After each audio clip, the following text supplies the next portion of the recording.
What's good, YouTube? It's your boy D-Riv. Hey, today we got another special video. Today we're gonna be reacting to top 10 longest WWE matches of all time. First time, come across the channel, make sure you hit that thumbs up. Make sure y'all subscribe because your boy is almost at 5K. Y'all been going crazy, so let's keep going crazy. We've been going nothing but up, so let's continue the wave.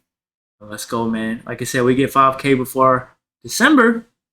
I'll step foot in the ring, do some actual wrestling training. So continue to subscribe if y'all want to see me in the actual ring, taking some bumps, jumping off the top rope, you know, taking some chops, all that kind of stuff. So tap in, bro. But look, longest matches, early predictions. Let me know right now in the chat.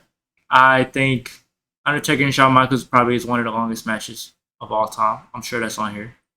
But let's find out. What is the longest WWE match in history? That's what we're going to answer today, but to make this video interesting, we are not going to include any Royal Rumble matches since they would take up 80% of this list. Yeah, that's going to take up the whole list. The shortest Royal Rumble match is...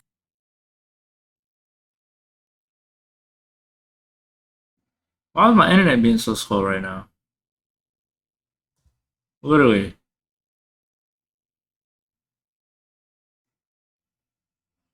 Yo! What's going on? Okay, let's drop it to is over 720 then. Yeah, what's going on?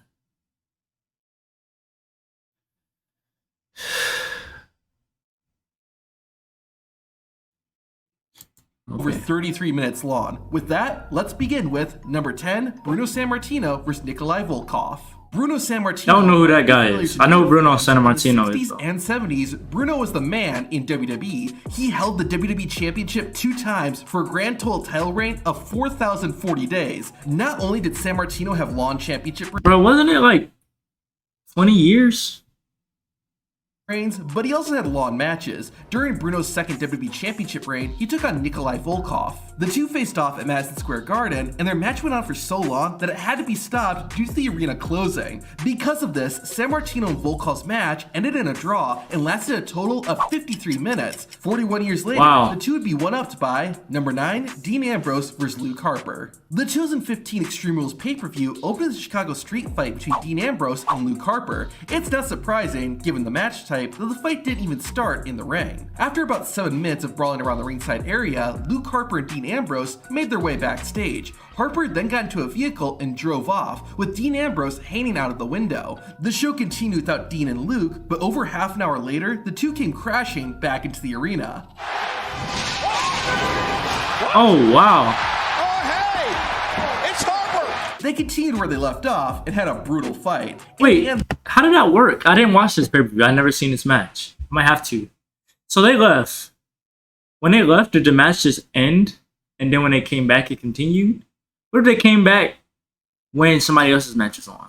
Like, how does that work? Though, is the Lunatic Fringe who ultimately won. And now Ambrose hooking, oh, dirty deeds! Thanks to their card trip, this match ended up being 55 minutes and 45 seconds long. Had Dean Ambrose and Luke Harper made a stop at McDonald's, they would have beaten number 8, Shawn Michaels versus John Cena. After their phenomenal main event match at WrestleMania. But this match didn't even feel that long. Shawn Michaels locked up again. Their WrestleMania match had gone on for 28 minutes and 22 seconds, but their rematch went for a bit longer. The Heartbreak Kid and John Cena had another amazing match. They had the whole Raw. If not better than the WrestleMania bout. Unlike Mania, Shawn Michaels came out on top after fighting for 55 minutes and 49 seconds. They had half of Raw. That's crazy, but not as crazy as what you're gonna see at number 1. But first, number 7, every Iron Man match. The Iron Man match is a match where the participants try to get as many points as possible. Wrestlers can win points by pinning and submitting their opponent. The time limit That shouldn't be in this. But the traditional Iron Man match goes on for 60 minutes. That shouldn't be in this then. We've seen several hour-long WWE matches, like Kurt Angle vs. Brock Lesnar, Chris Benoit vs. Triple H, John Cena vs. Randy Orton, and more. There is one Iron Man match that did go over 60 minutes though, and that's number 6, Shawn Michaels vs. Bret Hart. At the 12th WrestleMania, Shawn Michaels fought the WWE Champion Bret Hart in an Iron Man match. The two put on a physical and technical spectacle, but as the clock kept counting down, neither man had gotten a single point. Finally, after 60 minutes, the match ended in a draw, with the score showing 0-0 for both wrestlers. Bret was happy to call it a night, but WWE President Gorilla Monsoon had the match restarted under sudden death rules. HBK finally got the better of the Hitman and nailed Sweet Chin Music to win the match. Even though Bret lost the title, he could at least relish in the fact that he had the 6th longest WWE match of all time at 61 minutes and 52 seconds. That's impressive. I know they was tired in there. Like, how many times? I wonder how many times they like stuck their head under the ring, drank a little water, because I know they got water under the rings. We see it all the time. They probably didn't have it back then, but they got it now. Or I'll be going under the ring, I kind of getting a table, you know, drinking some water, pouring some water on my head, all that kind of stuff. Because I know they was hot, for one. And I know they was thirsty, bro. You go on a whole hour of fighting and just basically working out for a whole hour. That's ridiculous. Like, that takes extreme conditioning. Impressive, but not as impressive as number 5, Daniel Bryan and Roman Reigns Tag Team Turmoil. Before they faced off at Fastlane, Daniel Bryan and Roman Reigns teamed up for one night in a Tag Team Turmoil match. Bryan and Reigns first had to face The Miz and Damien Mizdow. Thanks to The Miz's ego, the Fastlane opponents made quick work of the A-lister and his stunt double. The match continued with Roman and Bryan taking on Reigns' cousins, the Usos. Jimmy and Jay were much tougher opponents, and it didn't help that Roman Reigns and Daniel Bryan were butting heads. Despite that, the two managed to overcome the Usos and moved on to the third team. Los Matadors were out next, and while they were a challenge, Roman and Daniel took care of them much faster than their last opponents. The Goat and the Dog next had to defeat Slater Gator, which wasn't much of a challenge at all. The 5th tag team, the Ascension, wasn't gonna be so. Bro, they should do another one of these though. They should do one of these like today.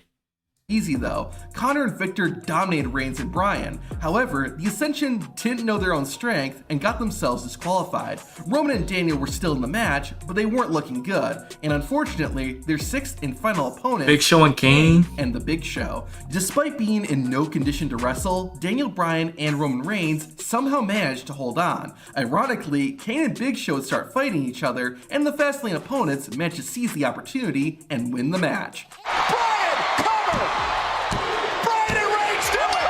oh my gosh. Man, you can't tell me that 2006 Big Show would have allowed that. 2006 ECW champion Big Show would never allow that. No. They was in there for an hour, tired, and you got pinned by Daniel Bryan. Bryan Danielson, whichever one you want to say. No, Big Show, that's unacceptable. That's unacceptable. In total, the Tag Team Turmoil match lasted 65 minutes and 15 seconds. That's long. These next few matches got even longer. Much longer. Like number 4, Bruno Sammartino vs. Gorilla Monsoon. Hey, Bruno's back. Yes, during his first WWE Championship reign, Sammartino set another record. During a show at Madison Square Garden, Sammartino defended the title against Gorilla Monsoon. Despite multiple attempts, neither man would submit or stay down for the pin. Because of this, Sammartino and Monsoon ran out the clock, and the match had to end due to a curfew. This caused the match to clock in at 1 hour and 10 minutes. That's kitty numbers when compared to what you're gonna see at number 1. Before that though, number 3, Bruno Sammartino vs. Pedro Morales. Man, everything Bruno did was long. Long title reigns, long matches, well, let's not go there. What? In a rare outdoor WWE event, Sammartino defended his title against Pedro Morales. Even though they were outside, the two future Hall of Famers still wrestled. They was actually on a baseball stadium. Like, there's not even chairs around the ring. Like, they sit in the top of the bleachers. Wow. The venue forced them to stop. Like before, the match resulted in a curfew draw and ended at 1 hour, 15 minutes, and 5 seconds. Number 2, Bruno Sammartino vs. Waldo Von Erich. 4 months into Bruno Sammartino's first reign as WWE Champion, he took on Waldo Von Erich in the main event of a show at Madison Square Garden. The two went on to wrestle for well over an hour, and, you guessed it, the arena was what stopped the match. Madison Square Garden had an 11 o'clock curfew at the time, so the match ended in a draw. How long did the match go 1 hour and 21 minutes. That's the longest singles match in WWE history, but there is one match that was even longer than that, which is number 1, 7-man Gauntlet match. On February 19th, 2018, WWE fans tuned into Raw, unaware they were about to witness history. The show started with a 7-man Gauntlet match. Roman Reigns and Seth Rollins started things off and wrestled for 20 minutes. The battle finally ended when Rollins managed to pull a fast one on the big dog, but the match was far from over. John Cena was the next participant and didn't even have to take his shirt off. Somehow, the Architect had just enough fight left in him to hit the stomp and pin the Invisible Man, and it only took Seth 35 minutes to get the job done. Wait a minute. The 20-something minutes with Roman plus 35 with John? Is that what he was saying? Shoulders down. Rollins down. He did it. Elias then entered the match, and thanks to Roman and Cena softening him up, Seth was in no match for Ezekiel's big brother. Elias pinned Rollins, and then it was Finn Balor's time to fight. The Demon King took care of Elias, but was then immediately confronted by The Miz. However, thanks to help from The Miz Taraj, the A-lister got the job done in just over 11 minutes. Wait. Unfortunately for Miz, Where did The Miz come from? He wasn't even in the match. the final Gauntlet match participant was the Monster among men. First reminding Miz who is next. He is a monster among men. I missed that song from him.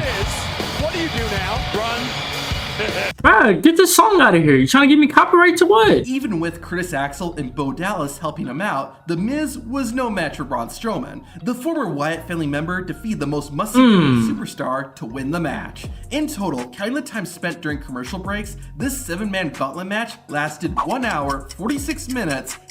The whole show. Raw is what, 3-hour show? That's almost the whole show. And 55 seconds. Now, to see the shortest WWE matches, watch the video on screen. Wow. Like I said before, man, first time coming across channel, make sure I go What to is hit the that. longest Make sure I go to hit that thumbs up, man. I appreciate all of y'all for watching this video. Need to go crazy, man. Like this video, subscribe if you're new. It's your boy D-Riv, man. I'm out.